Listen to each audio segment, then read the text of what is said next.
வணக்கம் பெற்றோர்களே! நான் உங்க பத்மதாரணி ஸ்பீச் லாங்குவேஜ் பெத்தாலஜிஸ்ட். முகத்தில் புன்னகை, மனதில் தன்னம்பிக்கை. இந்த 2மே இருந்தா வாழ்க்கையில என்னைக்குமே நம்ம சக்சஸ்ஃபுல் பர்சனா இருக்கலாம். இந்த சேனலோட நோக்கம் அதேதான். உங்க குழந்தை இன்னும் பேசலையே அப்படின்னு கவலைப்பட்டுட்டு இருக்கீங்களா? கவலைப்படாதீங்க. உங்களுக்காக தான் இன்னைக்கு நான் 5 ஐடியாஸ் கொண்டு வந்திருக்கேன். இந்த 5 ட்ரிக்ஸுமே பார்த்தீங்கன்னா, குழந்தைங்க கிட்ட நீங்க வொர்க் பண்ண வேண்டிய விஷயம் கிடையாது. நீங்க உங்ககிட்ட மாத்திக்க வேண்டிய சில விஷயங்கள். நீங்க மாத்திக்கிட்டீங்கன்னா, குழந்தைகிட்ட சேஞ்சஸ் கண்டிப்பா பார்க்கலாம். ஸோ, இன்னைக்கு அந்த மாரி ஒரு 5 ட்ரிக் முக்கியமான ஒரு 5 ட்ரிக் பார்க்க போறோம். அந்த 5 ட்ரிக்ஸுமே பார்த்தீங்கன்னா, உங்களுக்கு ரொம்ப ஹெல்ப்ஃபுல்லா இருக்கும். ஏன்னா, நீங்க உங்கள மாத்திக்கிறதுக்கு இது ஒரு நல்ல ஒரு வாய்ப்பா உங்களுக்கு அமையும். பாயிண்ட் நம்பர் 1 என்னன்னு பார்த்தீங்கன்னா, என் குழந்தை எப்போ பார்த்தாலும் என்னைய கைய பிடிச்சு இழுத்து கூட்டிட்டு போகுது. ஏதாவது வேணும்னா கைய பிடிச்சு இழுத்து கூட்டிட்டு போகுது அப்படின்னு நெறைய பேரண்ட்ஸ் சொல்றது உண்டு. ஸோ இது எதுக்காக அப்படின்றத ஃபர்ஸ்ட் நீங்க புரிஞ்சுக்கணும். ஸோ இந்த இடத்துல முக்கியமான பாயிண்ட் என்னன்னா, try to understand your child. உங்க குழந்தை ஒரு விஷயம் பண்ணுதுன்னா, அந்த குழந்தை ஒரு காரணத்துக்காக தான் பண்ணுது அப்படின்றத ஃபர்ஸ்ட் புரிஞ்சுக்கோங்க.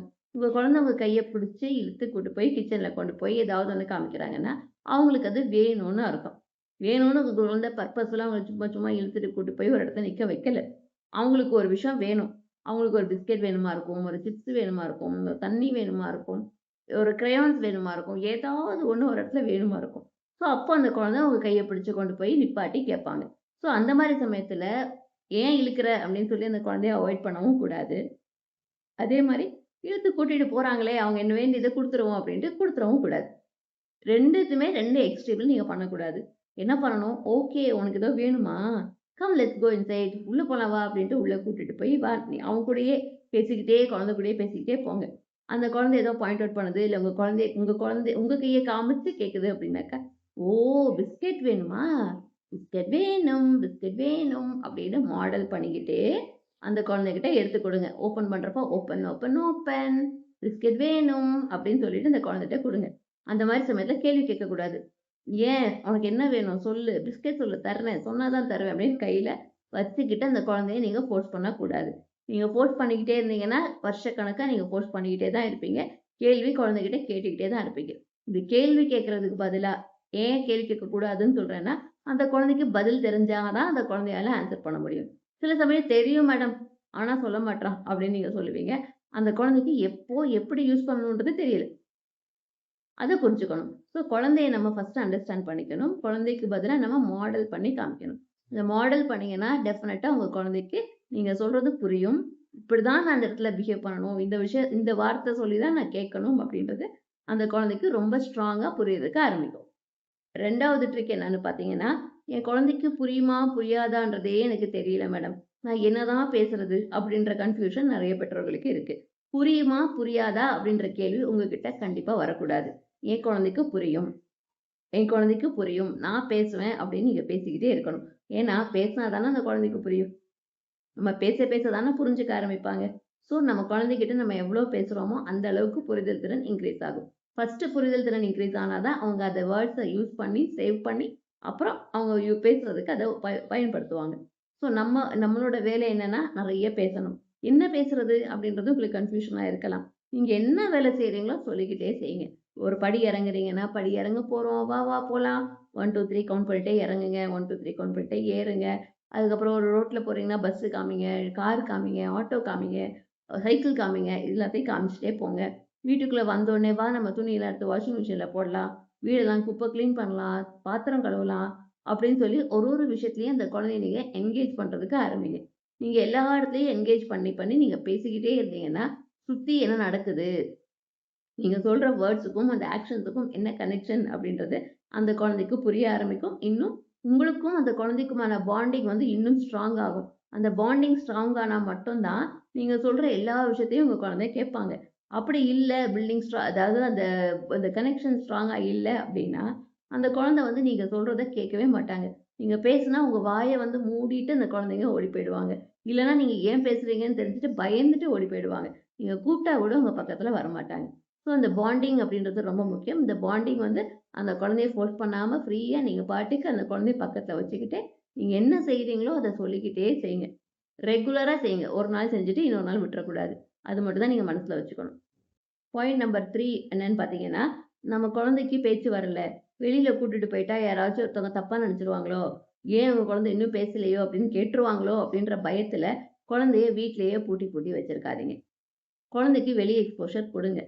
இன்னொரு சில பேரண்ட்ஸ் என்ன பண்றாங்கன்னா, வெளியில போனா சேட்டை பண்ணுவான் அப்படின்னு நினைச்சுட்டு வீட்டுக்குள்ளேயே வச்சிருக்காங்க.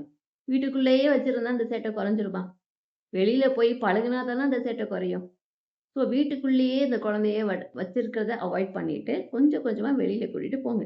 பார்க்குக்கு போனா சேட்டை பண்றான், மத்த குழந்தைகள அடிச்சிடுறான். பயமா இருக்கு, நான் வீட்ல வச்சிருக்கேன். ஸ்கூலுக்கு போனா கோஆப்பரேட் பண்ண மாட்றான், மத்த குழந்தைகள அடிச்சிடுறான், சுத்துறான். ஆனாலும் நான் ஸ்கூலுக்கு அனுப்பல, வீட்லயே வச்சிருக்கேன். வெளிய ஒருத்தவங்க வீட்டுக்கு போனா, அவங்க வீட்ல போய் சும்மாவே இருக்க மாட்டான். அதனால வீட்லயே வச்சிருக்கேன்.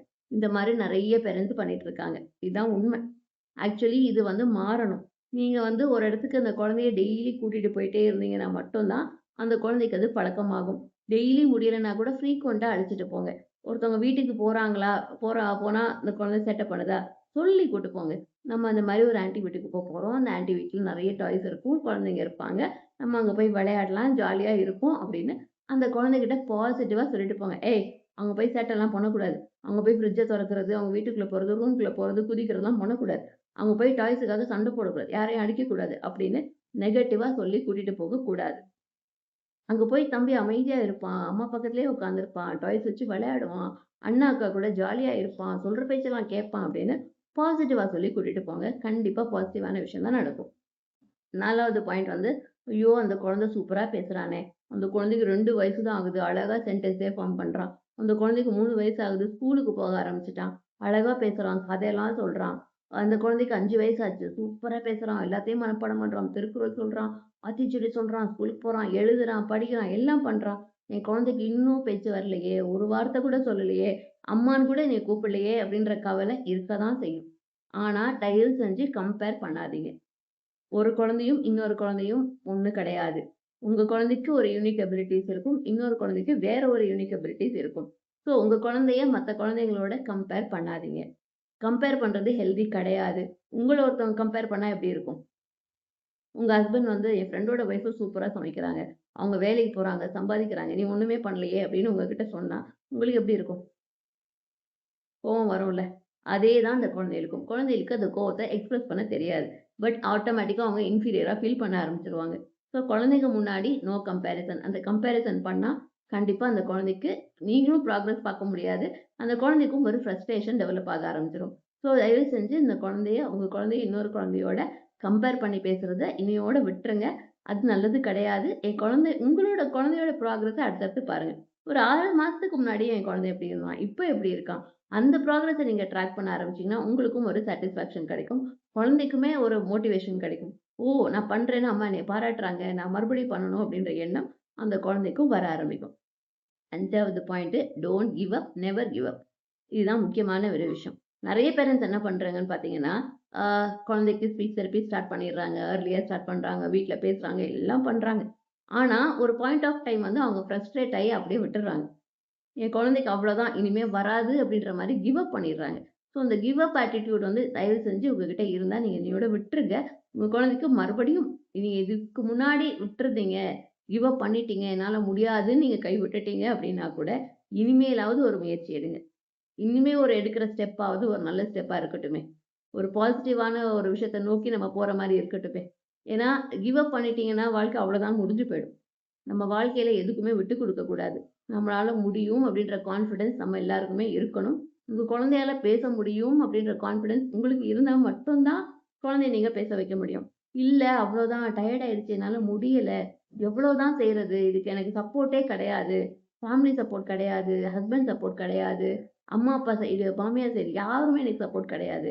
நான் மட்டும் தான் குழந்தைகிட்ட முயற்சி பண்ணணும். நான் மட்டும் தான் சொல்லி தரணும் அப்படின்னாக்கா எப்படி முடியும்? ஒரு சப்போர்ட் இருந்தா தானே! அப்படின்னு நெறைய பேரண்ட்ஸ் ஃபீல் பண்றது உண்டு. ஸோ அந்த சப்போர்ட் வந்து உங்களுக்கு வீட்டுக்குள்ள இருந்து தான் கிடைக்கணும்னு கிடையாது. வெளியிலேருந்து கூட கிடைக்கலாம். உங்களுக்கு ஆன்லைன் சப்போர்ட் வேணும் அப்படின்னாக்கா நாங்க இருக்கிறோம். கண்டிப்பா நீங்க ஆன்லைன் செஷன்ல வந்து உங்களுக்கு யூஸ்ஃபுல்லா இருக்கும். ஏன்னா ஆன்லைன் செஷன்ல வந்து நீங்க வந்து குழந்தை வீட்ல இல்லாதப்போ கூட நீங்க உட்காந்து கத்துக்கலாம். குழந்தைக்கு என்ன சொல்லிக் குடுக்குறது? அடுத்த ஸ்டெப் நான் என்ன பண்ணலாம்? அப்படின்ற டவுட்ஸ் உங்களுக்கு இருக்கலாம்.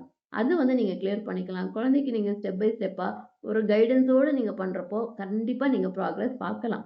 ஏன்னா, இது வந்து நீங்க இதுவரைக்கும் கை விட்டுட்டீங்க அப்படின்னா கூட, மறுபடியும் ஒரு முயற்சி செஞ்சு பாருங்களேன். முயற்சி பண்ணா முடியாதது எதுவுமே கிடையாது. ஸோ கண்டிப்பா முடியும். உங்களால முடியும்ன்ற நம்பிக்கை உங்க மேல நீங்க ஃபர்ஸ்ட்டு வைங்க. மனச தளர விட்டுறாதீங்க. ஓகே பெற்றோர்களே, இன்னைக்கு இந்த வீடியோ கண்டிப்பா உங்க எல்லாருக்குமே ஒரு மோட்டிவேஷன் குடுக்குற வீடியோவா இருந்திருக்கும்னு நெனைக்கிறேன். ஏன்னா நெறைய பேரண்ட்ஸ்க்கு தேவைப்படுறது மோட்டிவேஷன் மட்டும் தான். அந்த மோட்டிவேஷன் இருந்தா நீங்க எது வேணாலும் சாதிக்கலாம். அந்த நம்பிக்கை எனக்கு கண்டிப்பா இருக்கு. ஏன்னா நானுமே லைஃப்ல நெறைய சமயத்துல டவுனா இருந்தப்போ, எனக்கு இந்த மோட்டிவேஷன் மட்டும் தான் ஹெல்ப் பண்ணியிருக்கு. யாருமே வந்து நீ இப்படி பண்ணு, அப்படி பண்ணுன்னு ஐடியாஸ் குடுப்பாங்க.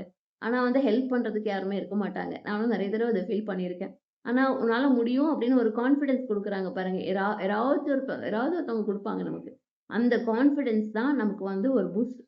நம்மளால முடியும் அப்படின்னு ஒரு நம்பிக்கையோட நம்ம அடுத்த ஸ்டெப் அதாவது நம்ம அடுத்த ஒரு இலக்க நோக்கி நம்ம போறதுக்கு அது ஒரு நல்ல ஒரு ஸ்டார்ட். ஸோ கான்ஃபிடென்ட்டா இருங்க. உங்களால முடியுன்ற நம்பிக்கை வைங்க. உங்க குழந்தை உங்க குழந்தையோட லைஃப் உங்க கையில தான் இருக்கு. நீங்க நெனச்சா எது வேணாலும் மாத்தலாம். அந்த நம்பிக்கை எப்பவுமே உங்க மனசுல இருக்கட்டும்.